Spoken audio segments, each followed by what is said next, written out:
Welcome into the Sports Buffoons Podcast.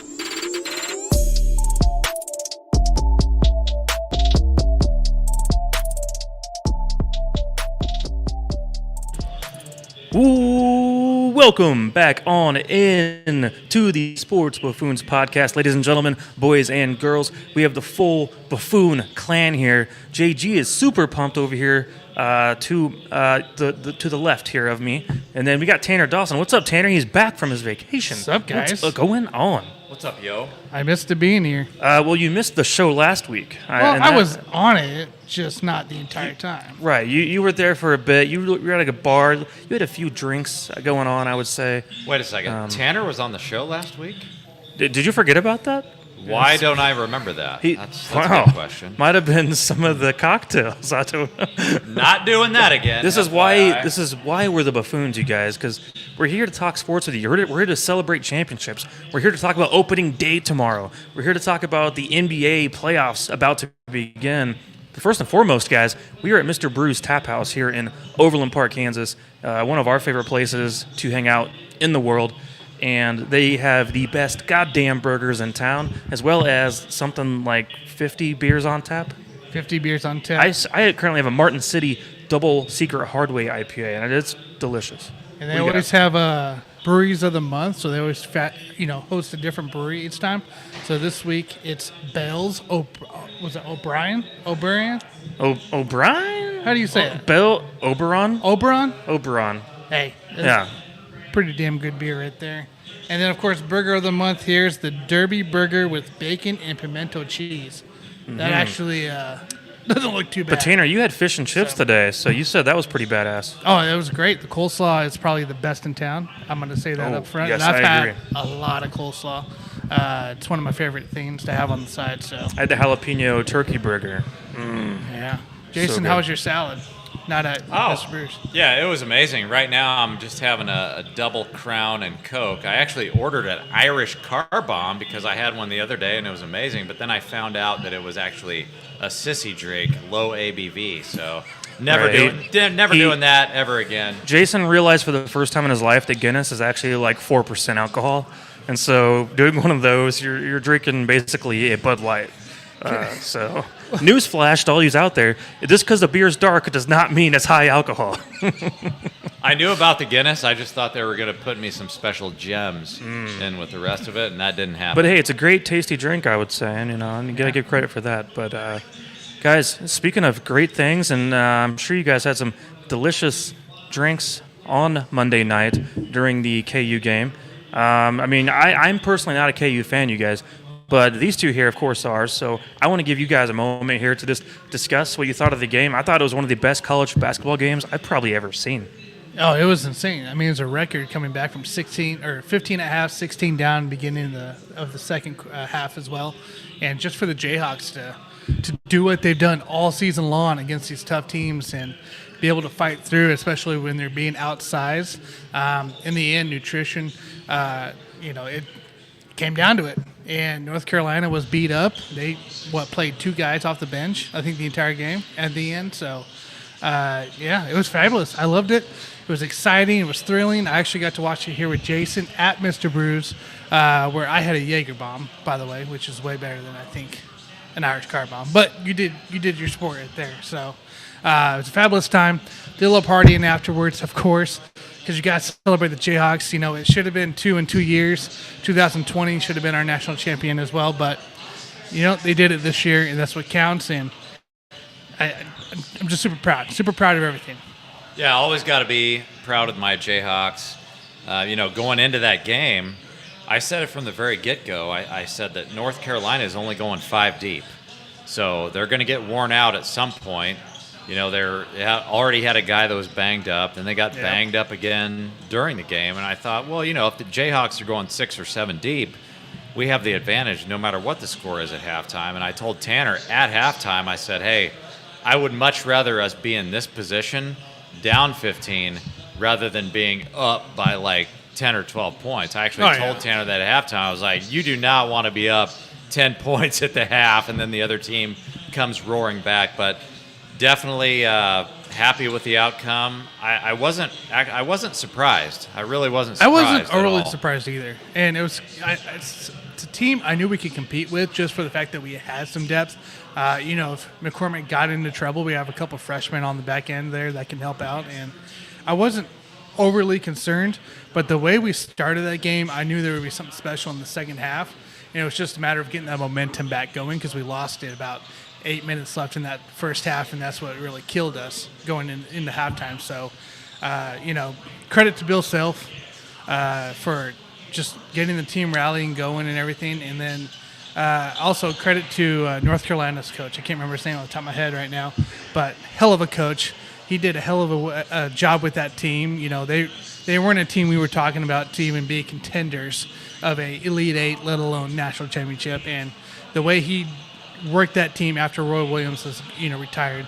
He sure did a hell of a job with that roster, and big props to him. And I expect to see him more often. Are you guys surprised though, as KU fans, that this was the team to win it all? Because I felt like there wasn't as much star power as you've seen in the past. I was actually surprised because this team got trashed all along for being one of the weaker Bill Self teams of all time, and I think that might have been one of the things that ultimately motivated him to this spot. And when I look at the game itself, I thought it was an evenly matched game. Mm-hmm. In fact, I'd say North Carolina might have had a little bit more talent. But when you factor in the injuries and you factor in the fact that this was kind of a revenge game for KU because they never got to play in 2020 for the championship, that team that it was had a makeup in a sense. and four of the guys that are on this team were on that team. And so it was kind of a revenge game for those guys for not even getting to play in 2020. Yeah. And Mike, you mentioned it's a surprise. It is because you finished the season with, I think it was 3 losses to end the season within a week and a half against teams such as TCU, Texas, Texas Tech also beat us, right? And you're going in the scourge of a Big 12 tournament like there's no, we just blew a number 1 seed essentially going in that last week, and then all of a sudden something we win the Big 12 tournament, and then no, we didn't win. Did we win the Big 12? Oh yeah, yeah, you guys won the Big 12. Right? I'm not crazy. Yeah. Oh yeah, that happened. I'm not overthinking it. But Tanner, are you losing track of your not 1, not 2, gosh. not 3, 14? You've lost track of your tournaments that We've KU's had so won. many, man. So, I just thought that this was an interesting game because coming out in that first half, that was the most flat college basketball team I've ever seen in my life. And then it all got reversed in the second half. And it was a different team. That probably does hold true to what Bill Self is all about. And without a great coach, that team is not going to come back and believe in themselves to come back from a 15-point deficit, which is that one of the biggest halftime comebacks? It is actually the biggest. It's actually a halftime comeback of all 15-point time. deficit at halftime, 16-point comeback, Yep. which actually breaks the record. 16 for a was championship for a game. championship We want to game. be clear here. It's Correct. not for an NCAA game, but We've seen worse. So, right. Yes. So I mean, it was great to see. Fabulous time. Jason and I got to watch it here with a couple other people, and it was spectacular to see. I'm so happy for it, and I can't wait to go. I haven't got my shirt yet, but don't you worry. North Carolina did get a Yeah, little my beat up there at the end, though. No, I mean, they were was it- beat up from the Duke game. They were beat Yeah. up from the week before. It was They wore down at the They- end of that game, I'd say. they left everything. And when you say leave everything out on the court, they left everything on the freaking court. Yeah, and I got to give credit to Hubert Davis because Hubert Davis, yes, that thank you. guy, he's going to be a great coach He'll be going there. forward for the Tar Heels. He'll be there to come. But I can't leave this conversation with talking about what we always talk about on this show, which is getting hot at the right time. KU played like crap against Providence, right? You don't want to get hot and play well in the first 2 rounds of the tournament, Yeah. but you want to play well at the end. And so when they played that crappy game against Providence and won, I thought, okay, now we've got a chance to turn around and turn into a buzzsaw going forward. Meanwhile, you look at the championship game. You don't want to get hot You in don't? the first No. half. You don't want to play like crap, but you don't want to get hot in the first half.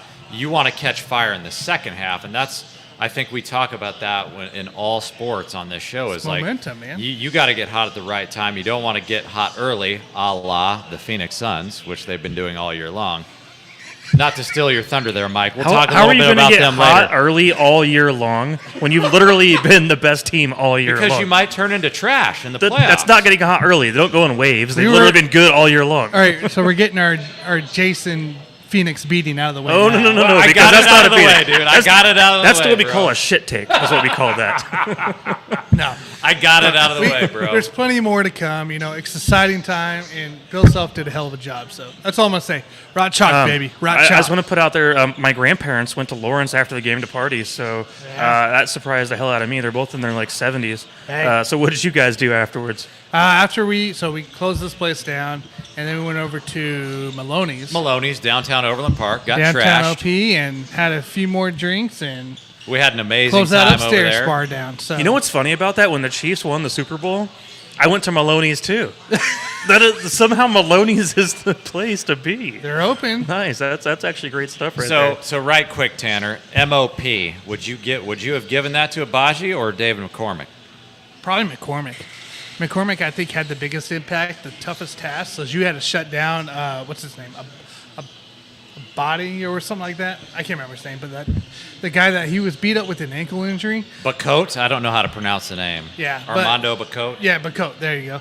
And it was McCormick had to do something when he was in to contain him, and at the same time be effective. And I thought McCormick did that. I thought he had he had his weird shots, his back shots and all that he shouldn't have done. You But said back shots? layup. Oh, yeah. You know what I mean. We all love those. I don't want to talk to you about that. But I think McCormick in the end was top. I think he had the hardest task to do, the guy to shut down, and I thought he did a really great job at it. Yeah, and the funny thing about McCormick is that Ochai Abaji and Bill Self both thought that he should have won the MOP. Correct. But we have the same problem in NCAA as we have in the NFL and the NBA. When you're talking about NBA Finals MVP or Super Bowl MVP, that vote's got to be in with 2 minutes left in the game, no matter what sport we're playing. I think somebody's is got still sad. Somebody's got to change this rule because most of these games are decided in the last 2 minutes. Not even the last 2 minutes. The guy did it the entire game, Right. and he still didn't get it. But my point is, you just can't decide that award No. with 2 That's minutes it. left to go in the game. I think some changes need to be made in a lot of different sports Yeah, for that. I agree. Well, I'm glad you guys got to celebrate and have a good time and all that with KU winning the championship. That's right, Rotchuck. So, Jason, I know April Fool's was last week, but did you have a Tiger Woods topic you wanted to mention out there? No, I'm looking forward to see him being able to play in As the of right now, Masters. he's still expected to play. Yes, he's going to play, and the guy's got 15 majors. He's going for 18. Mm-hmm. We all know this about Tiger. He's not a quitter, and it's a big win after his catastrophic injury just to be even out there. Mm-hmm. And so, thoughts and prayers go out to Tiger, and I hope he can at least make the cut first and foremost. But I also want to see him make the push because we all know that when Tiger gets into contention, then all the other players, there's a little bit of fear factor in the back of their mind. And so nobody knows what's going to happen. But I've been a big fan of Tiger basically since he came into golf in 1996, 97. And I want to see him do well after everything that he's been through. And so we'll see what happens. But, what do you think about that, Tanner? I hope he competes. I really do. I hope he gets out there and tries to make the cut because it's going to be huge just for him's sake, but also for golf as a sport. When Tiger Woods is in play, when Tiger Woods' name is involved in golf alone, it's a whole different sport. He just takes it up a level, right? It's like when Michael Jordan came back from retirement after a year. It took NBA up a whole different level because MJ's back. So it's just certain names out there that can escalate a sport. Obviously, NFL kind of spreads beyond Tom Brady, Patrick Mahomes, and stuff. But I think with NBA, golf, and certain other sports, one name alone just makes everything go nuts. And that's my biggest key is for golf alone, seeing Tiger Woods, even if he doesn't make the cut, the fact that he competed to try to make the cut is a huge success in any which way you look at it after this injury. Yeah, I mean, he's 46 years old, and we all know that golfers can play well into their 50s Correct. and still be in contention for major championships. And so I think for Tiger, I just want to see him be healthy. And he's even said that the hardest part is not even his golf game right now. His golf game is on point, but the most challenging part for him right now after that catastrophic injury is going to be actually walking, because it's not like the three of us going out to play golf. You can't ride a cart. You have to walk all of those miles on the course, and he said that that's I'm not going to saying be we're walking either, the hardest part because for him. we got that bunch of beer hiding in that golf bag. So I'm not saying we're walking by the time we hit hole 8. I Might be just think, crawling at that point. I just think that he's got quite a few years left to play golf, and I'm not going to be shocked if he ties Jack Nicklaus with 18 major champions. I'm not going to be shocked. No. I wouldn't be shocked if he puts Don't it. put anything past the great Tiger Woods. That's all I can say. You guys, I am super pumped for tomorrow. You know what tomorrow is? Tomorrow is MLB opening day. I'm surprised this is happening at this point because, all of the ownership situation during the whole lockout thing that was going on, they were telling us, no, it's getting delayed and postponed, and we're going to cut the games down. No, we're going to play all the games. It's all going to happen. It's all going to happen. Tanner, you just came back from Arizona from spring training. Correct. And got to watch a few games, a few guys out there, got some swing of some bats. So before we get into the Royals, because obviously I'm super pumped about the Royals' future of the number one prospect in baseball. But Tanner, I want to know what happened with you. How did you enjoy the trip, and what did you see? What stood out the most watching some of these guys? I like to, after I do this, I like to go in the MLB time frame over the last couple months, what we experienced as well. But down in spring training, guys, I got to go down in spring training. As you may know, have seen in the show, my brother Connor, he is a hitting coach for the Brewers. So I got to go down, see him, hang out with him for a bit too. After got some tickets as well. Got to see the Padres, got to see our old friends Eric Hosmer, Will Myers for the Royals. Go out and hit some balls. Connor got a picture with Travis Kelce, by the way. He did. It's posted there up on the IG and up on his Twitter, right? Was that at Coach Doss? At Coach Dawes, yes. Yeah. So go out. check that out. Pretty cool. He got to I think he actually got to pitch to Travis Kelce as well, which is pretty cool. But yeah, I mean, he's got a lot of things going on. And of course, he's very busy too. But it was really cool going down. Got to go to the Padres Stadium. I've been there before when he was with Seattle, but I never saw the Padres play.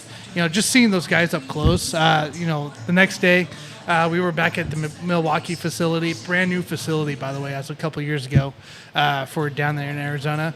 And 10 feet away from me, here comes Mike Trout walking up, going to hit some just some soft toss. 10 feet away, I got to watch him hit soft toss. The guy is a monster. And if you've never seen him actually close in person, it's a guy that would run over anybody. I'm telling you. He looks like a linebacker to me. Oh, yeah, no, he would fit it easy. So then the game started, got to watch Ohtani pitch, of course, Trout play as well, and that was a fun time to watch. Ohtani went 4 or 5 innings. Fabulous time. Got to watch Kane, Lorenzo Kane, another buddy of ours, right? Yeah, he swings a big bat from what I've heard. So, the last day we watched the Cubs. Villar, by the way, with the Cubs, he plays third base. Monster. I was literally as close as I am to you, Jason. Watch this guy walk down the field. Monster. But there was the moment I have is, they like to have fun down there. So one of the big guys, I can't remember his freaking name right now, plays first base for him. His walk-up song ended up "Let It Go" by Frozen. "Let It Go" by Frozen. Okay, big. I think he's 6'8", maybe 250, 260, maybe even more. And this guy walks up, and they play "Let It Go." Everybody's laughing in the dugout. Hits a freaking bomb to right field, and then all I yell is as it's going, I go, "Let it go!" So It reminds me of how Perez wears women's perfume. Yeah, and as a catcher. As a catcher, so that way when the guys get up to bat, he always felt like he gave him an edge, and it would distract the hitters by wearing women's perfume at the plate. Yeah, so no, I didn't get to go see the Royals. We didn't have enough time. We were doing other stuff, of course, hanging out with Connor. I didn't get to really meet anybody ultra famous by any means. Said hi to Ozzy, his co-hitting coordinator as well, or coach with him. Pretty cool guy. They were out there swinging as well. I hope to at some point get a chance to see them two talking and working together. Because is this the only co-hitting coach tandem in the entire MLB? No, there is 3 other teams I want to say there is. Like it's something new coming out of the MLB. There's always something new, right? Well, I love it because Ozzy So- is in his 60s, correct? Correct. And obviously Came from Tampa Bay. Connor is 28, I believe. Is that right? What is he 28? now? Yeah. That's your brother. You tell me. I think you're right. But- 28. Wow. But you're getting different perspectives, and Connor's a very analytical guy, where Ozzy probably has a different style, a certain approach he goes towards. So I can't wait to see how those two can mesh together. And I hope for huge success to see the Brewers have a great offensive team this year. And that'd be awesome. They never left their side when they were watching, and their main guys were out there and stuff.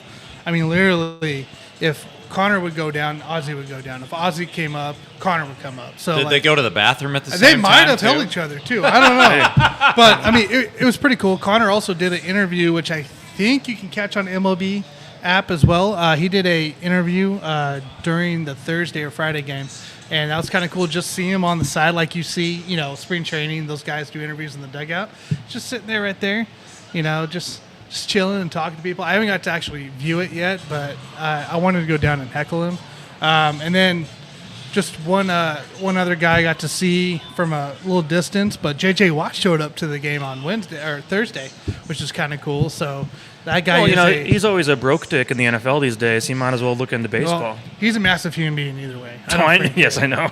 So I say that jokingly, JJ. If you hear that, you're not a JJ, broke we dick. love you. So spring training was a blast. Arizona was a blast. But let's talk about MLB, guys. Let's talk about how did we get here to today, right? MLB opens up tomorrow and more on Friday for opening days for everybody. After 18 days of spring training got canceled essentially over this lockout and stuff, we finally get to it. It's only 2 weeks late, but we're here, and that's the important part. So what's changed on this here? Scheduled doubleheaders. So the doubleheaders they're making up right now are all going to be 9 innings, unlike 7 innings last year. Okay. And I was very upset with it last year, if you remember that. We talked about that. Everybody was upset about that. The 7-inning games. You for guys doubleheaders? actually agree with it last year. No, I actually No, didn't. I I hated it. didn't I have a thought it problem was with it. So 9 innings this year. The CBT, the competitive baseball tax, aka luxury tax, will start at $230 million, grow to $244 million by the end of this lockout contract. Which is huge because you got teams like the Mets spending money. You got teams like the Yankees, Angels right now, the Padres, Dodgers. Dodgers have, I think, every All-Star in the world right now. It's like the new Yankees. So there's that going on. Minimums for players was a huge deal in this contract. So that's actually going to go from $700,000 to $780,000 in 2026. Playoffs expanded, guys. This actually gives the Royals a chance here to get into a wild card game. We go to 12 teams total, so that's actually pretty huge to think about. All you got to do is be average. Be average, okay? They'll get in there, but I mean, we got to have a team that's going to be able to play against some of the elite teams of the American League. Correct. I'm just saying there's more of a chance now. So the club's encouraged to promote top prospects through draft pick incentives, which we'll get into more as well, which is huge because before, you remember the reason you wouldn't see a Bobby Witt or stuff like that is because they would wait till that June to not hit the service time, so they wouldn't have to pay him more. So that's huge. That's huge. Players can be optioned to minors 5 times through one season. I believe it was only 3 times for one season. in 1 year. So that's big. So they have more opportunities now at this point to flexible with their usage. Correct. And then my favorite is the universal DH. I love this one. NL, Yeah, I'm cool with AL. that. Absolutely. Yeah, I mean, love that. obviously Zach Greinke wasn't going to be hitting bombs anymore because we know he's pretty good at that in the past. Well, you got the Otani rule, so you can pitch and still hit. But you're designated, I believe, to hit throughout that time. You're essentially the DH. But the situations where Otani's pitching, Tanner, will this now be a thing where he does not get to at bat during the days he's pitching? No, he does. He still yeah, will. So when he was down in spring training, he got to hit and pitch. It's called the Otani rule because you basically eliminate the DH and you just make it the pitcher as your hitter. So you can still do that. You just don't get that DH. So you're going to have everybody that's out in the field is what's going to be hitting. But the pitcher is essentially the DH in that case. Correct. And then Greinke actually, so I know we're not in the Royals yet, but Greinke was in an interview, and he did request to Matheny and Dayton, like, hey, he didn't say who, but he said, hey, I got a buddy out there. I really want to make sure maybe I can try to get out there and hit against him. So we might see a Otani rule pull with the Greinke at some point, which would be kind of cool. So also, due to the new proposal, I talked about top prospects, right? So Bobby Witt, Julio Rodriguez, Spencer Torkelson, and Hunter Green, Royals, Mariners, Tigers, Reds, are all top 10 prospects that we are going to see opening day, which is, you don't see that. You won't see that any other time, any other year from the past. Well, it's going to be an exciting year for the young guys, I think. And Bobby Witt's the youngest of all those guys you just listed off, by the way. Correct. So, Correct. And that's keep going to be that in exciting. mind. Bobby Witt's only 21 years old. So unfortunately, the thing they didn't fix is tanking. So the Reds and the A's just sold off like their whole roster. So there's all that's pretty much gone. And then free agency deals, guys. So we had a free agency didn't really happen until after the lockout was ended. So big names that went to new teams. Corey Seager, that was with the Dodgers, was with the Rangers. Max Scherzer, who signed a monster deal, who's pretty much over every payroll out there, including other sports. Went to the Mets, along with Starlin Marte. Kevin Gossman, who's an ace for the Blue Jays now. Javier Baez for the Tigers. Matt Olson for the Braves, who was going to replace Freddie Freeman, and I've heard he's even better than Freddie Freeman, which is huge. Kyle Schwarber to the Phillies. Chris Bryant to the Rockies. Freddie Freeman to the Dodgers with that already stacked roster they got over there. Carlos Correa, the number one shortstop in free agency, went to the Twins. And, of course, our boy, Zach Greinke, returns home for that. So that's what I have for MLB, just kind of a quick summary of kind of stuff that's going on so that we catch up, because we didn't really talk about MLB much with all the NFL news and the NBA going on. Well, yeah, we will be here. I mean, we have the NFL draft coming up soon, but Correct. baseball is going to be in full swing here, and we're going to be keeping an eye on the improvement over the course of the time of Bobby Witt Jr. and the way he changes this team, as well as how Zach Greinke maybe changes some of the mentality of the pitching staff. Because last year, and we knew this last year, the pitching was going to be an issue. Correct. We had a bunch of young dudes who, at some points, sucked ass. And now we have a situation where we can rely on Greinke to be kind of that stable force in the rotation to give you, hopefully 180 innings this year, and keep the ERA below 4. That's the goal, right? Correct. Yeah, and I mean, as we talk Royals, right? We get into the Royals conversation here. What's new for the Royals? Zach Greinke come home, right?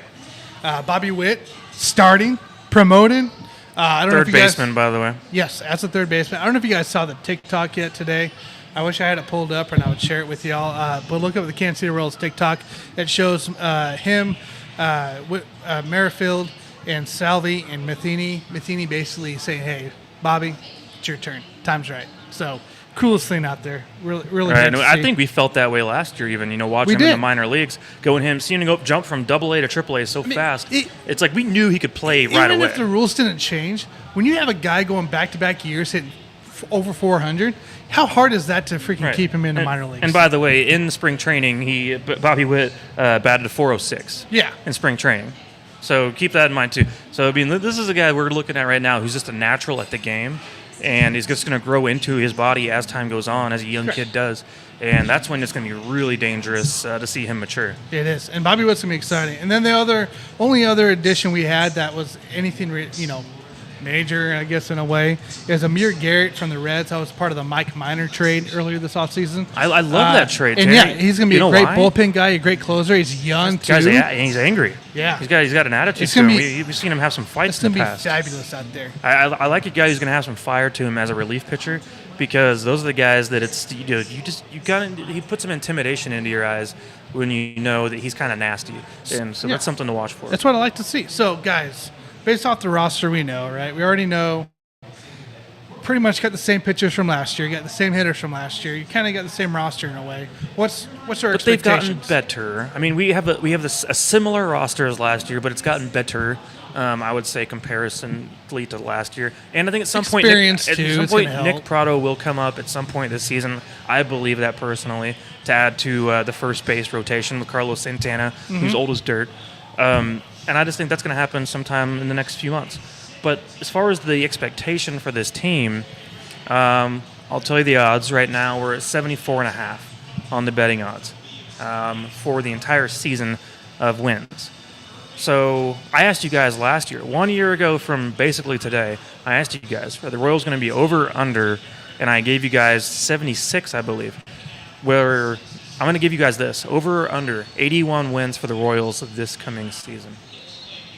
I'm going to take the under here because I just don't think we're there on the pitching, and I think it's a scenario where the Royals are projected to be pretty much last in their division, and I think that they could potentially get to third in the division this year. But I think it's a scenario where it's going to be a very exciting team to watch, meaning I think we're going to have a fairly high team batting average, but on the pitching side, there's going to be a lot left to be desired. I mean, you talked about Greinke. Yeah, he's a guy that's going to stabilize that rotation. His ERA was 4.16 last year. He's obviously no longer in his prime.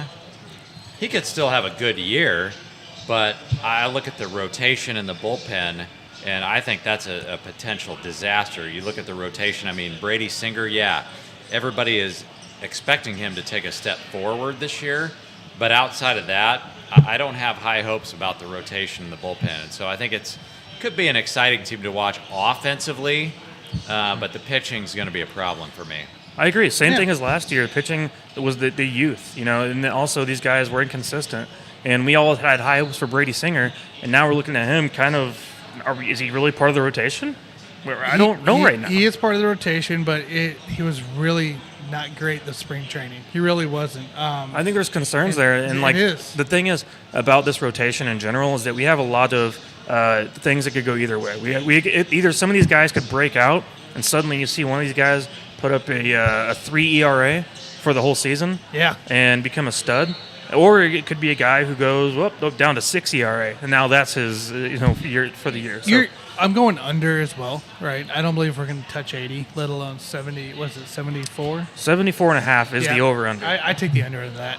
And it's just because I think this team alone is going to be a streaky team. You're looking at a team that's going to have to score probably almost 5 runs every single game just to win it alone. It's like the Chiefs' 2018 offense, right? I mean, you got to put up 35 to get a chance, right? And which, of course, the Chiefs won a lot of games that year, but baseball's different. You got to have pitching to win. Yeah, I just think it's going to be really streaky. You're going to have games where you might get shut out 4 or 5 in a row, and your pitching might be great, and then vice versa. You might score 5 to 10, but your pitching gives up 8 to 11. I will say this. So I think also under 81, but I say over 74.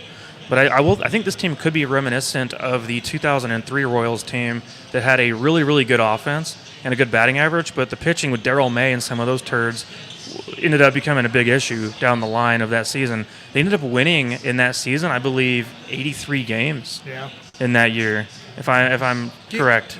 There's been a lot of relation to 2013 Royals, which we all know led into fabulous it was a stepping stone because you saw 12, and then we saw 13 where it's like, okay, we're on the verge of something, and then 14 happened, and it's like, okay, you're really good, and the 15 win the whole damn thing. Yep.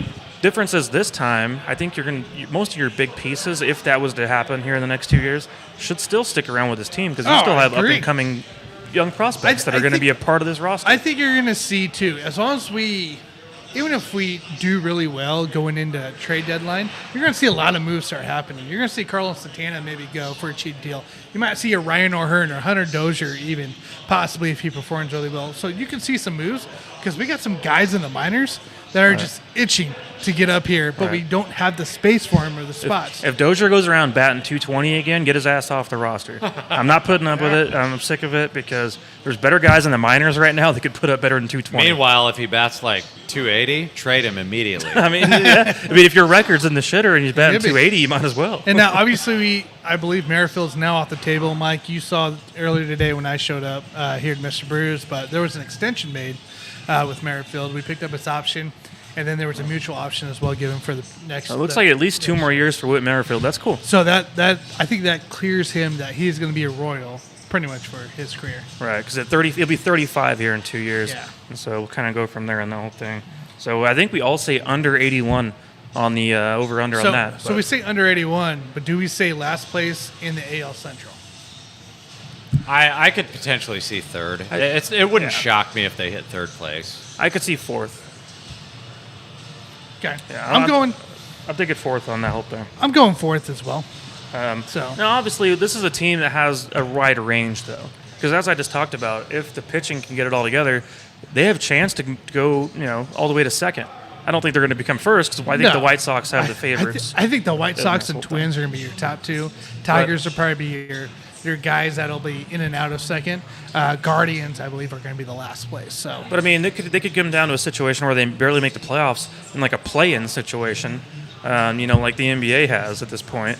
So I just think that Royals could be a team that it's going to be fun to watch, but they're not necessarily going to win a bunch of games. yeah, I mean, we saw in spring training they put up 19 runs in one game, I believe. correct. Like that's insane. Correct. That's insane for So they anyone got, to do. I mean, like I said, they got offense, but I think they also gave up like 13 runs. So, Right. like it's gonna kind of balance each other some days. Otherwise, By the way, I am going to opening day, so I will be there watching. hey, are you Zach. gonna tailgate? No, I'm not gonna have time to What tailgate. kind of world? But I can't, Tanner. I got other obligations.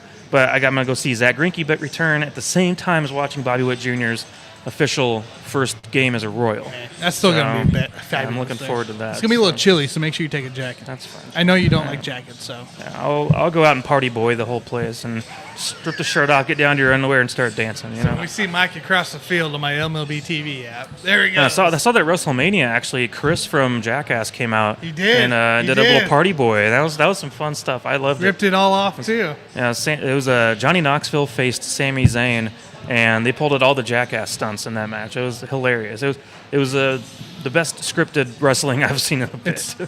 It's one of the best guys to do it with too. Is Sami Zayn. It worked. So. It worked. So, all right, guys. Well, we'll see how the Royals unfold. We'll be talking Royals with you guys probably every week here going forward, as well as soon as some goddamn Chiefs news comes out, we'll be back with some Chiefs. So we're just waiting for something to happen sometime soon. Well, we still got to get our mock draft 2.0 out. Mock Draft 2.0 We gotta get it out. should be out very soon. So look to We're not going to say a date yet, and but we're going to get it out. it'll be a surprise for you guys. We'll see what happens. We'll see what comes up. So probably next weekend.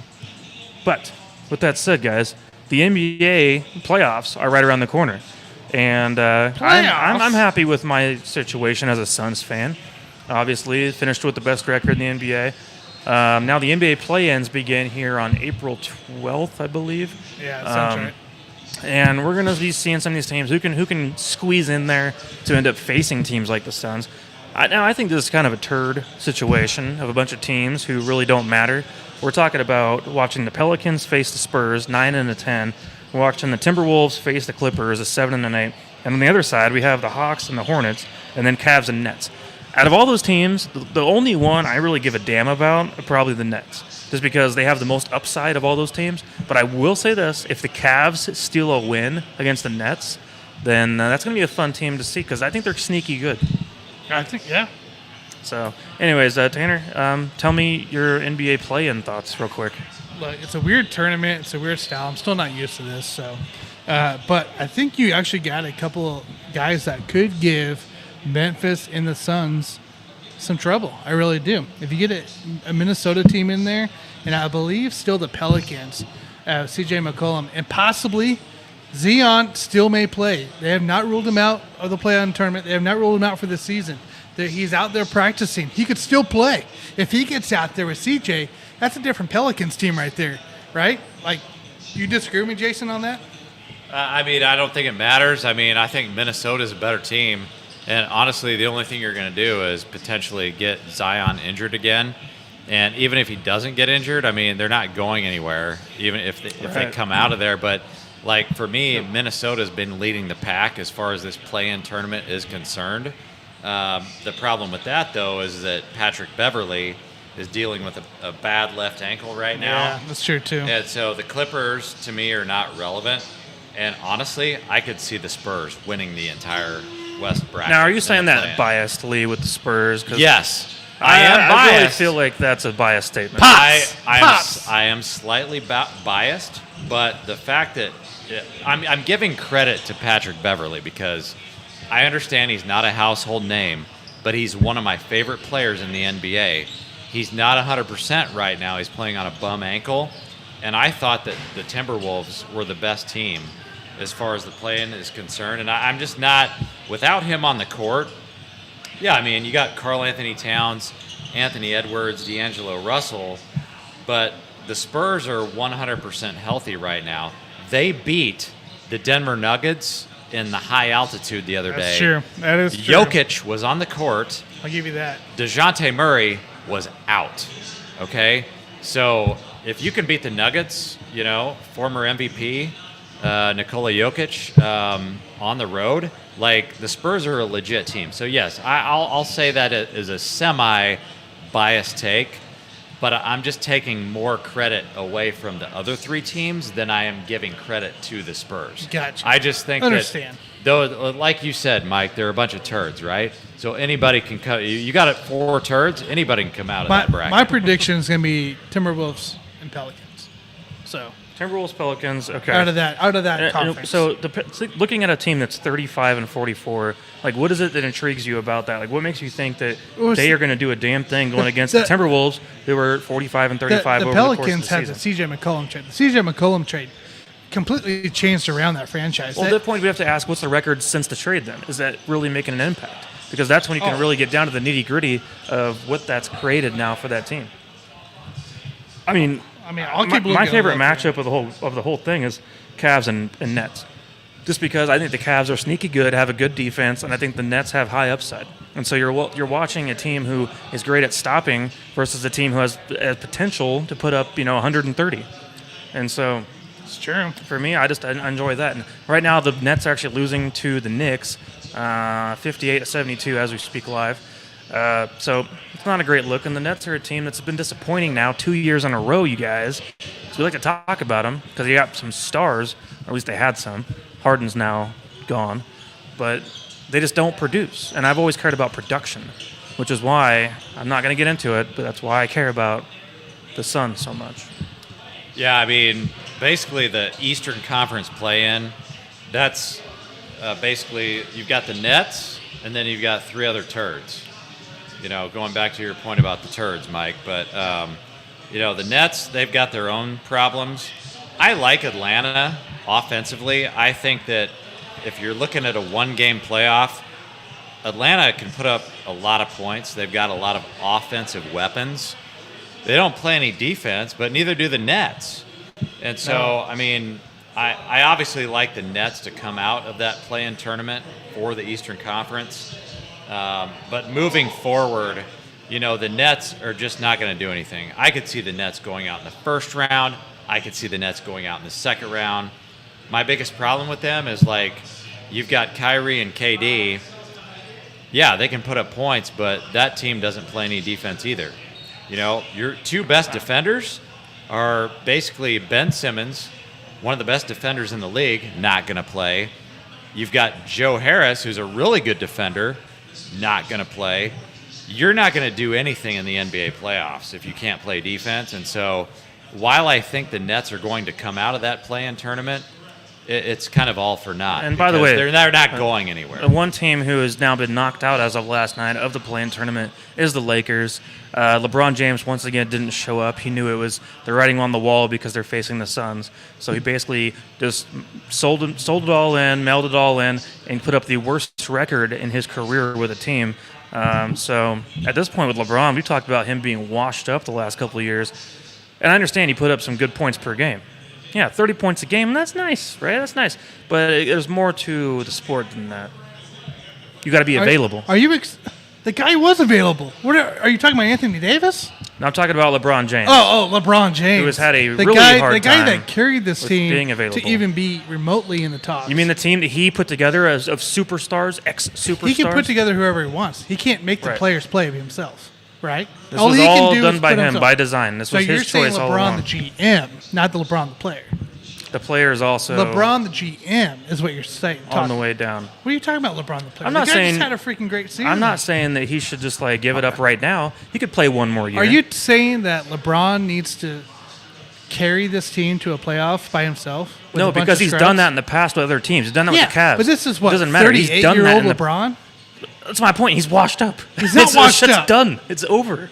The guy just had a He could- one of his great seasons. He had the worst season of his entire career. And that was on his a worst win-loss. season? This was the worst season win-loss. on a A win-loss win-loss. record of his entire Ah, career. You know okay. why? He wasn't available. Win-loss. Because he's an He injured was bum available. 2 years in a row now. He was available. No, he wasn't. How many games did he miss? Enough. Oh, He missed about 40% of them, actually. He missed a lot of games this It was year. about 40. It was about 40% of the games this year. talk to AD and then get back with LeBron. No, Well, because okay. he's carried teams that are worse than that Correct. in his career. But in you're- the past when he was young and was on the top of his game. That's why just because you're putting up 30 points a game doesn't mean you're playing well.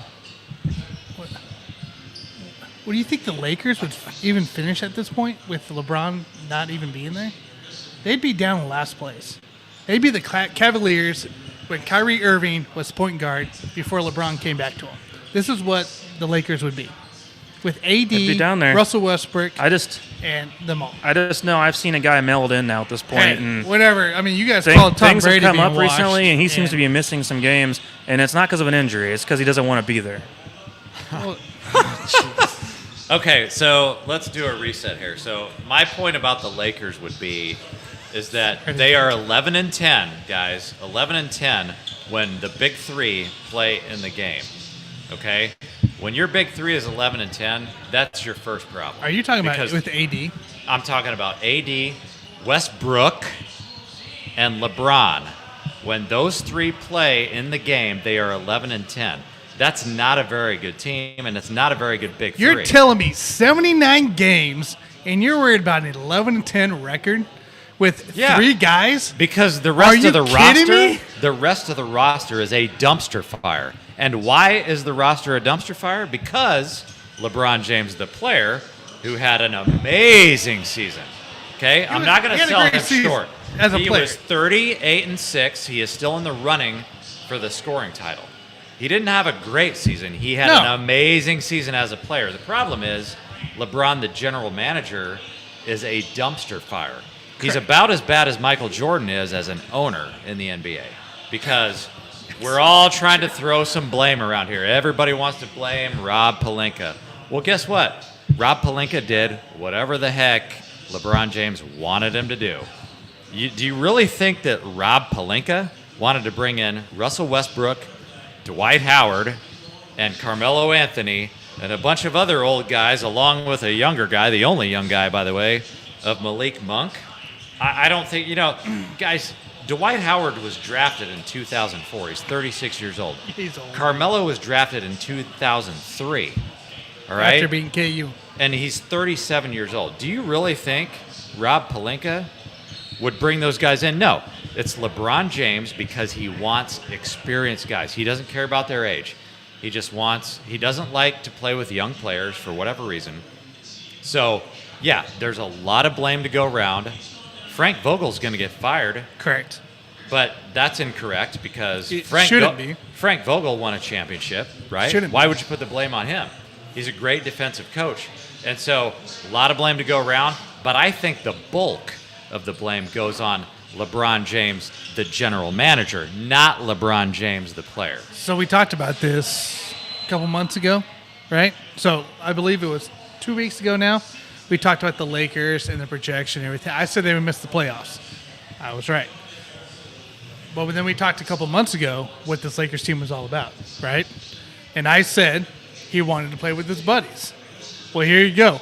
Not that LeBron This whole wasn't. thing's been obvious from the get-go. You and I Correct. both agreed on that, actually. We And both said they were going to miss I- the playoffs, and LeBron just did all this thing because he wanted to have a year off, essentially, to play with his buddies. So yeah, I mean, he wanted to play with his buddies, but also if you have a working Russell Westbrook, you probably are going to make this play-in tournament. So you can't just put the blame on LeBron himself. Like, you really can't as a player. Because LeBron did step up when he had This to was step always up. a group of unmotivated guys, and that's the problem to me, is that you find the motivated teams, they're full of the young guys You can who are say in their that. mid-20s, and you find a group of guys who are now in their upper 30s, and yeah, they're going to be unmotivated. They've all been there, done that, have nothing to prove. And that's what the Lakers ran into. That's what LeBron's problem is with making this team in the first place. How many how many titles did Carmelo win? Yep. How many titles did AD win? He won the one. AD can't even get on the floor. Yeah. It doesn't matter Well, how many titles How many he titles won. did Westbrook win? Well, I'll put it this way How could you not be motivated? Carmelo. About Carmelo is he's already. If you watch him play, Carmelo already freaking he- retired. He already retired. If you watch him play, he doesn't give a damn. He's when he happy came back, and to go play content in with the money Portland, he made. That was a money thing there. No, he's happy with the money he made, going through the motions. I'm sure after all the games, they're going out and smoking look. weed and drinking. They don't give a damn about what's going on in the court. I'm just telling you guys, watch the narrative because when everything is going great and we win championships, LeBron gets all the credit. But when things go bad, it's going to be all about Rob Pelinka, Frank Vogel, and those guys shouldn't be getting the blame. Rob Pelinka is not that dumb No, to he's bring not. in a bunch of has-beens to play with LeBron James. Like, Rob Pelinka is probably wanting to be there for the long haul. Like, LeBron made those decisions. And, oh, by the way, he brought in Russell Westbrook. Now he doesn't want him. Oh, trade away the draft pick. And finally, Rob Pelinka grew some balls and said, okay, I see where this is going.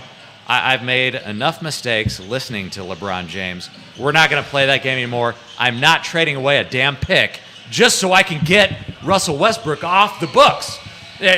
Finally, Rob Pelinka made a good decision. You did. And so that's how you know LeBron James was the general manager making all This of these reminds me, mistakes. guys. I heard Terrell Owens wants to come back and play football again. So Tom We Brady? should just get another old bum and Tom put Brady. him on a football team. in the NFL. USFL all Tom day Brady's long. ready. I'll take him.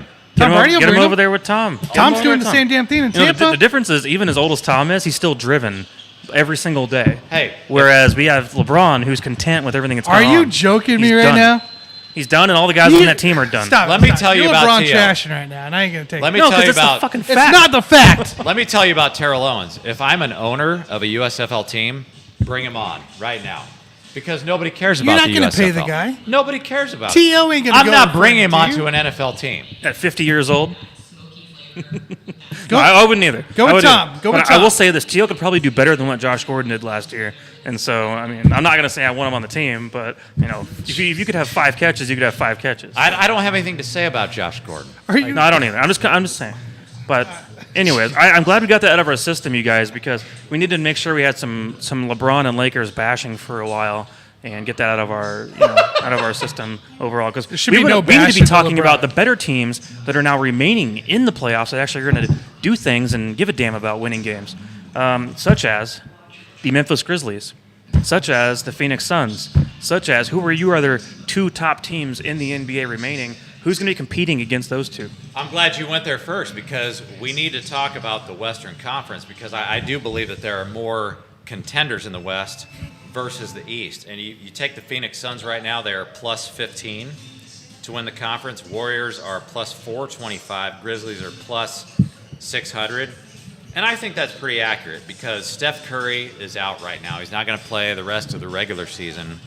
And we don't really know if he's going to be 100% when he comes into the postseason. So I think that plus 425 is accurate for the Warriors. I think if everybody's healthy, I would take the Warriors all day long. I still would take the Warriors. I would still do it. The only problem I have with the Warriors right now is that Clay is hitting threes like nobody's business, but he's not doing what he used to do on defense. So that's my biggest problem with the Warriors right now. Draymond Green appears to be healthy right now, and he's kind of the orchestrator for that team. And so I think the Suns, being the favorite right now, yeah, I would definitely take them to win the conference if I had to bet on it right now. The Grizzlies are kind of a dark horse because it's all about Ja Morant. And, you know, people talk about Desmond Bain because he's averaging 18 points per game while shooting 46% from the field all season long. Yeah, but it's his second year in the league. And so I think the Grizzlies obviously are a force to be reckoned with in the future, like 1 to 2 years from now. But they're not going to come out of the Western Conference.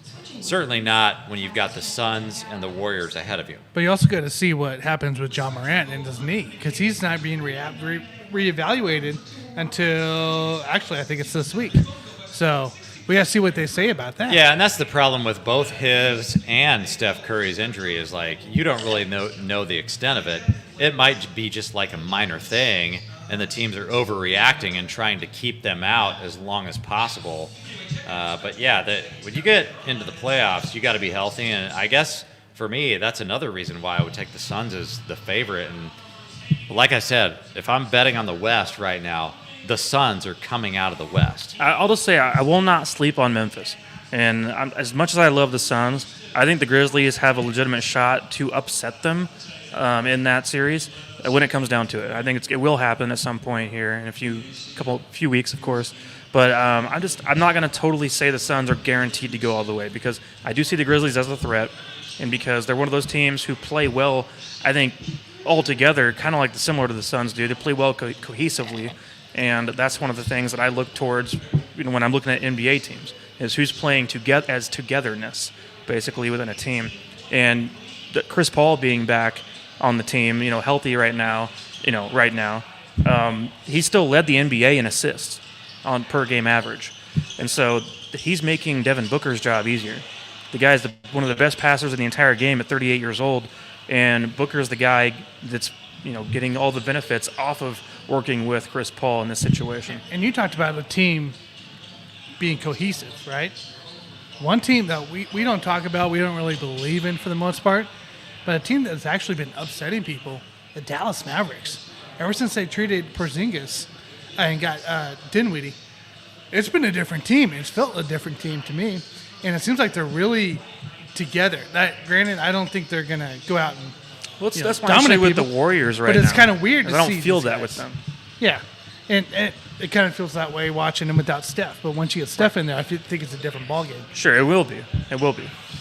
I still obviously have my opinion on the whole thing on that side of the things, but so you're thinking Suns. We talked about this last week, Jason.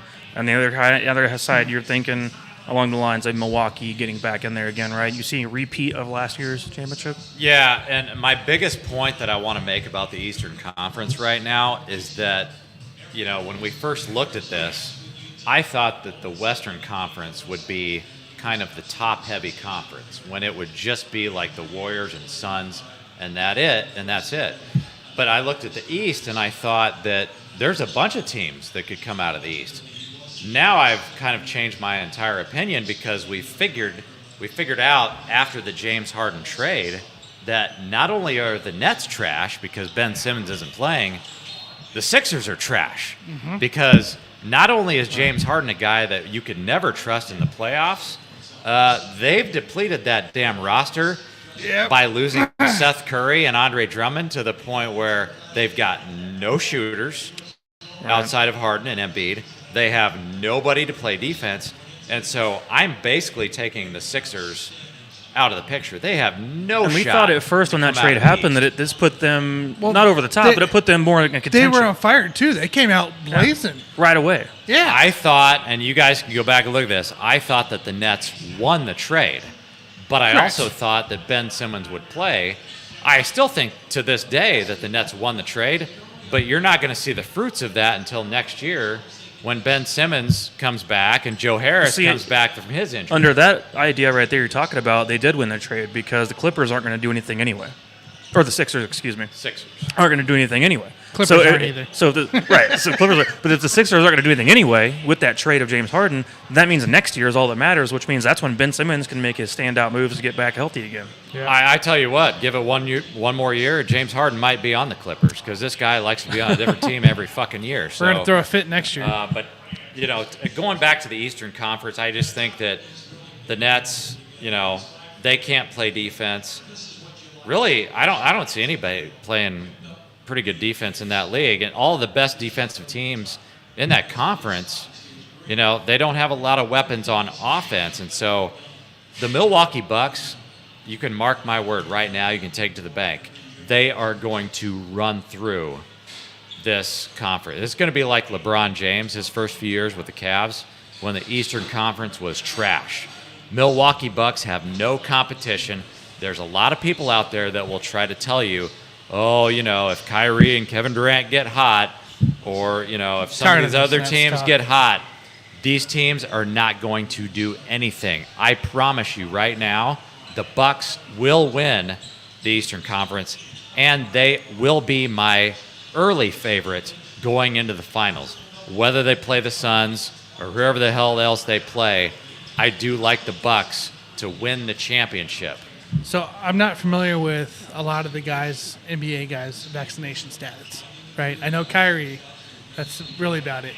So Toronto, when they play Toronto, unvaccinated players still can't play, and that's not going to change. And Adam Silver even came out and said, no vaccination, you can't play. They're not going to force anything. I think that's kind of off the table. We thought that would be on the table if Toronto was going to be in the play-in tournament. Now that they're out of that, I think the Brooklyn Nets, if they make it into the playoffs, they're going to end up playing a higher seed. Correct. The East. I'm not really talking about Brooklyn playing there. I'm talking about the guys such as Boston, and the Bucks and the 76ers that could all potentially play them. I mean, if you Any concern in that? no, I mean, if you haven't heard of any of these players being unvaccinated, you must assume that they're all vaccinated. I'm assuming, but yeah, Yeah, I don't know if you 'cause, guys, you've I mean, heard anything different. Jonathan Isaac is on Orlando. Orlando, They're and not they're in the trash, playoffs. I mean, so. you would have heard about these guys by now. I think it's a non-issue unless somehow Toronto and the Nets both win their first-round matchups, which is kind of a long shot. Then you could see that scenario, in which case the Nets would get destroyed by Toronto because Kyrie wouldn't be playing at all. Take it to a 7-game series. Yeah, it's like good luck. the Nets are kind of a joke at this point anyway. So, but that's what I have. I mean, yeah. you know, if the NBA Finals were right now, yes, it's going to be a rematch. Suns v Bucks. I'm taking the Bucks just because they play better defense and they have a monster who's probably going to win the MVP this year in Giannis Antetokounmpo. So somebody you haven't talked about either, and I know we're running low on time here, but Miami Heat, right? They're currently the 1 seed. They're on a 5-game win streak. They've been pretty consistent all year long. Like, what about Miami is that gonna take away from you picking them over the Bucks? Like, why wouldn't you go straight to the 1 seed of that team that's been consistent? I just look at the heavy hitters. So Okay. I look at Jimmy Butler, I look at Bam Adebayo. Both really good defensive players. As well as, on the Bucks side, you look at Chris Middleton and Giannis. Again, both good defenders. So what gives here? Well, Giannis and Middleton are both better offensive players than both Adebayo Okay, that's and fair. Jimmy Buckets. Middleton, I know it's Jimmy Buckets. Middleton's going to get you more buckets when it comes to crunch time. So I would take Middleton More- over, you know, as More far of a as consistency base. yeah, so you're when- going to when get you- points yeah, I from mean, those guys. if it's a that- regular season game, sure, yeah, I love Miami, but come when you to get a into the 5 to playoffs, 7 I mean, game playoff series. If defense is equal, and I do think those two teams defensively are pretty equal. Mm-hmm. I mean, Milwaukee's going to score more every single time. Okay. Sounds good, you guys. Well, we are going to have a lot more to talk about next week after the Royals have a few games under their belt, and as well as actually kicking off the play-in tournament. So we'll see kind of how that unfolds for a few days. But with that said, guys, we are at Mr. Brews live right here, Tap House in Overland Park, and it was a pleasure having you all join along. And with that said, let's hope some Chiefs news comes out so I can say some shit this weekend. And any final words, you guys? Nah, man. I'm just excited for opening day. All right, me too. Come to Mr. Brews, guys. We want to see this place full. End of next time. April. End of April. End of April. Day before the draft starts, guys. NFL draft. We will be here. The last week of April, last Wednesday of April, we will be April here. At 27th. 7th. We will be here at Mr. Be Brews here. Tap House. I mean, it's not Talking Thursday, but NFL draft, pretty much whole show probably. I don't know. That's what I'm assuming. Maybe have I talked to the guys here? Maybe we do a special draft show. Amazing food here, amazing beer list. That's all I can say. Yeah. All right, guys. I will see you all on the next one. See you guys.